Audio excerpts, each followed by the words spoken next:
Episode की शुरुआत में दिखाते हैं कि वो लोग स्टार्ट करने वाले होते हैं, लेकिन तभी वहाँ पर कुछ लोग आकर उन्हें रुकने के लिए बोलकर कहते हैं कि हम भी किंग ऑफ लक का परफॉर्मेंस को विटनेस करना चाहते हैं। वो लोग जुआन सिटी का 4 मेजर फैमिली का यंग मास्टर होते हैं, जो कि आकर कहते हैं कि हम सुने कि आपका लक काफ़ी ज़्यादा अनबिलीवेबल है, इसलिए हम यहाँ पर आपको चेयर करने के लिए आए हैं। इसका जवाब देते हुए एल्डर यू कहता है, क्या चेयर करने आए हो? मुझे तो लगता है कि मास्टर हाउ तुम्हारा लाइमलाइट को चुरा लेगा, इसलिए तुम लोग यहाँ पर जानबूझकर उसे सप्रेस करने के लिए आ रहे हो।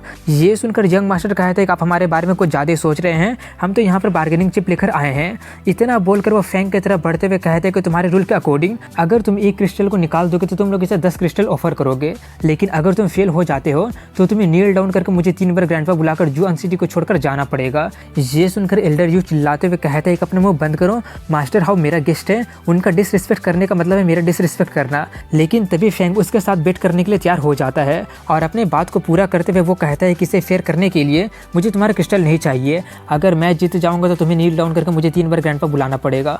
वो बंदा काफी ज्यादा एरोगेंट होकर उसका डील को एक्सेप्ट कर लेता है। एल्डर यू कहता है कि तुम्हें उन पर कोई ध्यान देने की जरूरत नहीं है। फैंग कहता है कि आपका केयर के लिए थैंक्स, लेकिन प्लीज एक गुड विटनेस बनिए। ये बोलकर वो जाकर कुछ स्टोन को चुनने लगता है। ये देखकर वो लोग बोल रहे होते हैं कि वो तो सिर्फ एक ऑर्डिनरी बंदा है, उसके पास तो पीपल स्किल भी नहीं है। दूसरा बंदा कंफ्यूज होते हुए कहता है, क्या वो सच में सिर्फ लक था कि वो 10 दिन तक नहीं जीता है और नहीं हारा है? वहीं पर फैंग अपना काफी सारे स्टोन को चुन लिया होता है, जिसका कीमत 4,70,000 गोल्ड कॉइन होता है। ये देखकर वो बंदा फिर से कहता है कि वो तो सभी का सभी बेकार स्टोन है। दूसरा कहता है कि इतनी जल्दी कंक्लूजन पर मत पहुंचो, उसके ट्रिक से बच के रहो। वहीं पर उसका सभी स्टोन को ओपन किया जाने लगा होता है, लेकिन वो सभी के सभी बेकार होता है। वो देखकर सभी लोग उसे क्रिटिसाइज करने लगे होते हैं कि लगता है कि उसका लक यहीं पर खत्म होता है। ये देखकर यंग मास्टर काफी ज्यादा खुश होकर कहने लगा होता है कि लगता है कि मैं जीतने वाला हूँ। तभी फैंग उससे कहता है कि ज्यादा खुश मत हो, मुझे मेरा लक पर पूरा विश्वास है। ये देखकर एल्डर यू सोचता है कि अभी सिर्फ 5 स्टोन ही बच रहा है और ये अभी भी काफी ज्यादा शांत और रिलैक्स लग रहा है, जो कि सच में काफी ज्यादा अनप्रिडिक्टेबल है।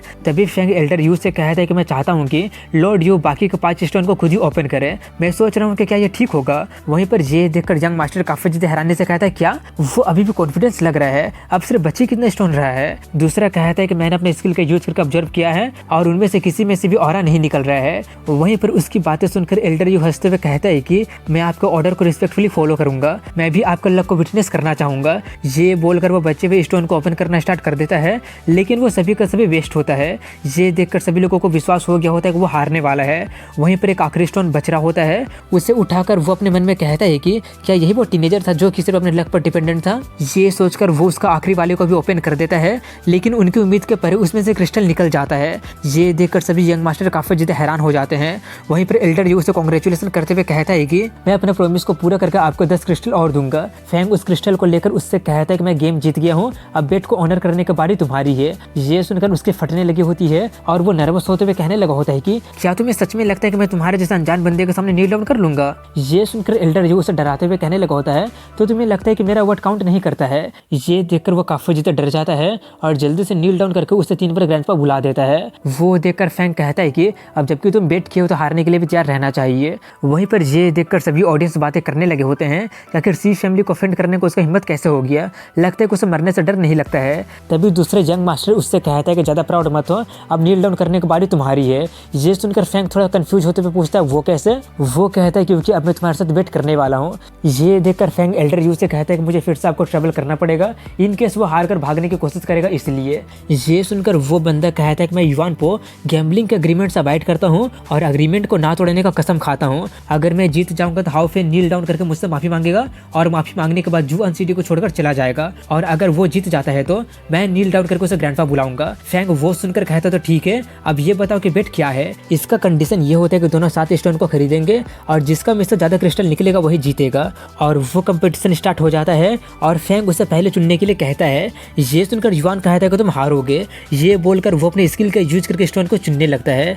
ये देखकर सभी लोग बातें करने लगे होते हैं कि हाउ फैंग ऐसे हारने वाला है। वो सब सुनकर फैंग अपने मास्टर से पूछता है कि क्या वो स्किल सच में काफी ज्यादा पावरफुल है? उसके मास्टर कहते हैं कि ज्यादा दुखी मत हो, उस तरह के स्किल का सक्सेस रेट सिर्फ 30% ही होता है। वहीं पर युवान अपना सभी स्टोन को चुन लिया होता है और अब फैंग की बारी आ गई होती है, इसलिए वो जाकर नाटक करके स्टोन को चुनना स्टार्ट कर देता है। उसे वैसा करते देखकर युवान सोचता है कि देखकर तो लग रहा है कि उसके पास कोई भी स्टोन फेस जैसे स्किल है ही नहीं। तभी फैंग अपने स्टोन को चुनकर उससे कहता है कि मैं तुम्हारा एडवांटेज नहीं लूंगा, अगर ये मैच टाई हो जाता तो कौन जीतेगा? उसका सभी स्टोन को देखकर युवान खुश होते हुए सोच रहा होता है कि इस तरह की स्टोन से तो ये मुझे बिल्कुल भी हरा नहीं पाएगा। ये सोचकर वो उससे कहता है कि अगर ये मैच टाई हो जाता है तो तुम जीत जाओगे। ये सुनकर फैंग खुश होते हुए कहता तो ठीक है, भूलना मत तुम ही ये बोले हो। तभी उनका स्टोन को खोलने का बारी आ जाता है और युवान के स्टोन में से क्रिस्टल निकलना स्टार्ट हो गया होता है और देखते ही देखते उसके पास 4 क्रिस्टल हो गया होता है। ये देखकर सभी लोग काफी ज्यादा हैरान हो गए होते हैं और उसका काफी ज्यादा तारीफ भी करने लगे होते हैं। वहीं पर ये देखकर जंग मास्टर सी भी काफी ज्यादा खुश होकर कहने लगा होता है कि उससे बिल्कुल यही उम्मीद था, जो ह्यूमिलेशन में अभी अभी सहा हूँ वो जरूर उसका बदला ले लेगा। वहीं पर एल्डर यू फैंग से कहता है कि क्या तुम श्योर हो तुम्हारे पास अभी भी चांस स्टोन को बदलने के लिए। फैंग कहता है उसकी कोई भी जरूरत नहीं है, मुझे मेरे लक पर पूरा विश्वास है। ये सुनकर वो उसका स्टोन को भी खोलना स्टार्ट कर देता है और पहले वाले स्टोन में से क्रिस्टल निकल जाता है। ये देखकर कुछ लोग हैरान होते हैं तो कुछ लोग खुश होते हैं। वहीं पर ये देखकर युवान काफी ज्यादा हैरानी से कहने लगा होता है कि ये तो इम्पॉसिबल है, मैं अभी देखा हूँ और उसके किसी भी स्टोन में से ऑरा नहीं निकल रहा था। दूसरा कहता है कि ज्यादा चिंता मत करो, वो जरूर कोई कोइंसिडेंट होगा। वहीं पर उसका दूसरा स्टोन में से भी क्रिस्टल निकल गया होता है। ये देखकर युवान का हालत काफी ज्यादा खराब होने लगा होता है और उसका दोस्त उसे अभी भी कंफर्ट कर रहा होता है। तभी तीसरे स्टोन में से भी क्रिस्टल निकल जाता है। ये देखकर युवान को काफी जोर का झटका लगता है और वो गिरने लगा होता है और वो काफी ज्यादा डर के मारे कहने लगा होता है कि कहीं मैं हारने वाला तो नहीं हूं ना। वहीं पर ये देखकर सभी लोग फैंग की तरफ हो जाते हैं और उसका तारीफ करने लगे होते हैं। वैसा सिचुएशन देखकर फैंग कहता है कि मैं तो सिर्फ ऑर्डिनरी बनकर तुम लोगों के साथ रहना चाहता था, लेकिन अब मैं चाह कर भी लो प्रोफाइल नहीं रख सकता हूँ। वहीं पर फैंग के स्टोन में से क्रिस्टल निकलना बंद हो गया होता है।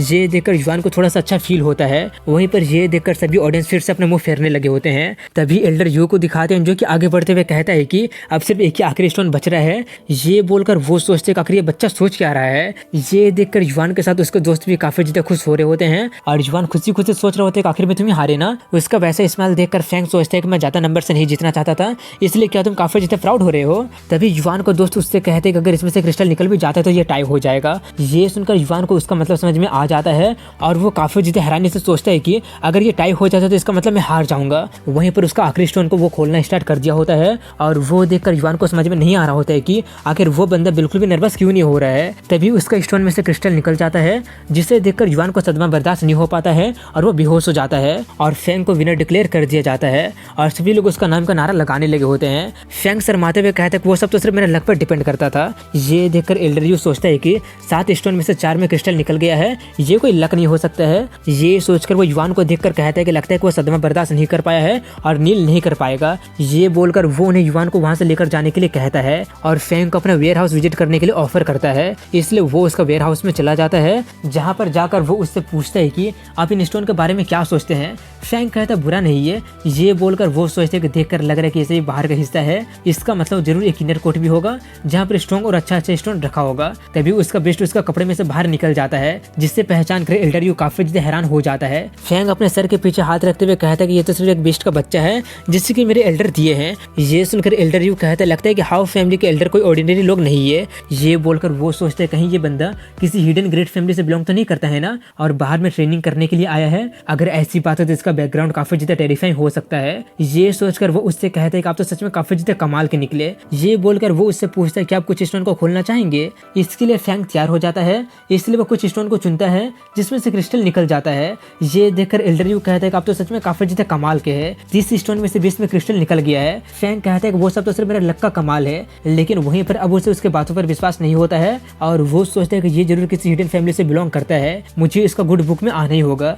ये सोचकर वो उससे कहता है कि अब जबकि आपने इन स्टोन को चुना था तो आप इन क्रिस्टल को रख सकते हैं। ये सुनकर फैंग थोड़ा सा चौंक जाता है, लेकिन फिर वो एक्सेप्ट कर लेता है क्योंकि फ्री में मिला हुआ चीज को कौन मना करता है। तभी वो उससे कहते कि आपने शैंक्सी फैमिली को ऑफेंड कर दिया है, इसलिए मुझे डर है कि वो लोग आपको इतनी आसानी से नहीं छोड़ेंगे। ये बोलकर वो उसे अपने मेंशन में रहने के लिए ऑफर करता है। ये सुनकर वो समझ जाता है कि वो उसके गुड बुक में आना चाहता है और वो उसके लिए मान जाता है। इसके बाद रात का सीन दिखाया जाता है जहाँ पर फैंग क्रिस्टल को ऑब्जर्व कर रहा होता है। तभी उसके मास्टर कहते हैं कि ये बीस्ट का बच्चा छोटा प्रॉफिट करने में हेल्प कर सकता है, लेकिन बड़ा प्रॉफिट करने में हेल्प नहीं कर सकता है। फैंग कहता है आपका मतलब स्पिरिट आयरन से है। वो कहते हैं कि स्पिरिट आयरन ढूंढने के लिए तुम्हें फेज स्टोन वाला टेक्निक को सीखना पड़ेगा, स्पेशली पीपल वाले स्किल को। ये सुनकर फैंग काफी ज्यादा खुश होकर कहने लगा होता है इसका मतलब आपके पास वो वाला स्किल है, अगर है तो क्या आप मुझे सिखा सकते हैं।